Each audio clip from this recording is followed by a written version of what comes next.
So we're in Clovis, California. We just finished replacing a shutoff valve here on the cold side. It was the multi-turn valve. You can see it hanging right here. So multi-turn dual port. One was to filtration, the other to the faucet. And anyways, we just cut that down to get a new piece of copper. I suppose brand new quarter-turn shutoff valve from Brasscraft. Reconnected the faucet to it. And then if you go back to filtration, you can use one of these guys. 3/8 or quarter, either one.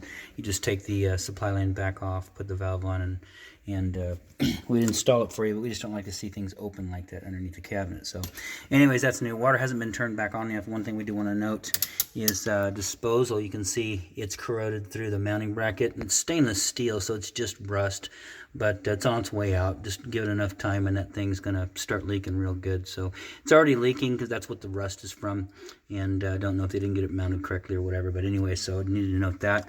Also, this gasket sitting on the end of this telescoping disposal kit is chewed through pretty good. So we're going to put it back together, but you've got multiple leaks. You've got leaking at the mounting gasket. You've got leaking here at the extension tube. You've also got leaking down at the trap. And anywhere you see the white scaly stuff, like on pipes like that, that's where you got water leaking. It's the calcium in the water. So we'll try and button up as much as we can, but main thing was, had water running out of this faucet up here on top, the little dispenser. It was running, getting down into the receptacle up there. And so that was the main thing, get that abandoned. You can see all the growth on this piping here. And so anyways, we're going to put the disposal back together. Next time you work on this area, I'd like to see it cleaned up. A little filtration comes up, mount it over on this side of the cabinet where you have room. Get a new telescoping kit, get rid of that saddle harness for the drain.